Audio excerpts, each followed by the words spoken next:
Hello friends, அஸ்ஸலாமு அலைக்கும். எல்லோரும் நல்லா இருக்கீங்களா? நாங்கள் ரொம்பவே நல்லாயிருக்கோம். இன்றைக்கி நம்ம மழைக்கு எதமான ஒரு குழம்பு ரெசிபி தான் செய்ய போகிறோம், அட்டகாசமான சுவையில். வாங்க சட்னி இதை எப்படி செய்கிறது அப்படிங்கிறத பார்த்துடலாம். இதுக்கு ஃபஸ்ட்டு ஸ்டவ் ஆன் பண்ணிவிட்டு ஒரு பேன் வச்சுக்கோங்க. மிளகு ஒரு 1/2 டீஸ்பூன், கூடவே ஜீரகம் ஒரு 1/2 டீஸ்பூன், முழு மல்லி ஒரு 1 1/2 டேபிள் ஸ்பூன் சேர்த்துக்கோங்க.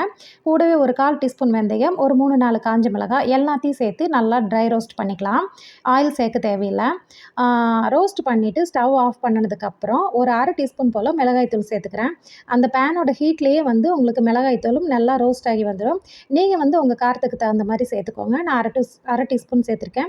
ஏன்னா நம்ம வரமிளகாயும் சேர்த்துருக்கோம் இல்லைங்களா. இப்போ இந்த மசாலா பொருட்களை எல்லாம் நல்லா ஆற விட்டுட்டு மிக்ஸி ஜாரில் சேர்த்து பவுடர் பண்ணி ஒரு ஓரமாக வச்சுக்கலாம். இப்போ அதே பேனில் நான் நல்லெண்ணெய் கூடவே சன்ஃப்ளவர் ஆயில் ரெண்டையுமே சேர்த்துருக்கேன். புளிக்குழம்புக்கு ஆயில் எப்போவுமே கொஞ்சம் அதிகமாக இருந்தால் தான் டேஸ்ட் ரொம்பவே நல்லாயிருக்கும். நீங்கள் ஃபுல்லாகவே நல்லெண்ணெயில் செய்கிறதா இருந்தாலுமே ரொம்ப ஹெல்த்துக்கு நல்லது தான். இப்போ ஆயில் நல்லா ஹீட் ஆனதுக்கப்புறம் கடுகு பொரிய விட்டுட்டு நான் ஒரு சின்ன பவுல் அளவுக்கு சின்ன வெங்காயம் கூடவே 10 பல் பூண்டும் சேர்த்து வதக்கி விட்டுக்கிறேன். வெங்காயம் பூண்டு 2 ஓரளவுக்கு நல்லாவே வதங்கி வரணும். கூடவே ஒரு கொத்து கருவேப்பிலையும், வெங்காயம் சீக்கிரம் வதங்கிறதுக்காக இந்த குழம்புக்கு தேவையான அளவு உப்பையுமே இது கூட இப்போ நான் சேர்த்துக்கிறேன். இப்போ அந்த ஆயிலே பூண்டு, வெங்காயம் எல்லாமே ரெண்டுமே கொஞ்ச நேரத்துலேயே உங்களுக்கு வதங்கி வந்துடும். இப்போ இது கூட கட் பண்ணி வச்சுருக்கிற ஒரே ஒரு தக்காளியை நம்ம சேர்த்துக்கலாம். சேர்த்து அதையுமே வதக்கி விட்டுறலாம். கொஞ்ச நேரத்துலேயே உங்களுக்கு தக்காளியுமே வதங்கி வந்துடும்.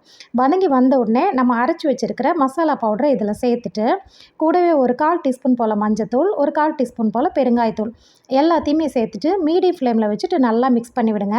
ஒரு நிமிஷத்துக்கு நல்லா லோ ஃப்ளேம்லேயோ இல்லை மீடியம் ஃப்ளேம்லேயோ வச்சு மிக்ஸ் பண்ணிட்டீங்கன்னா உங்களுக்கு அந்த மசாலாவோட பச்சை வாசனை எல்லாமே போயிடும். நான் ஒரு லெமன் சைஸ் புளி எடுத்து ஊற வச்சு அந்த தண்ணியை கரைச்சி எடுத்து வச்சுருக்கேன்.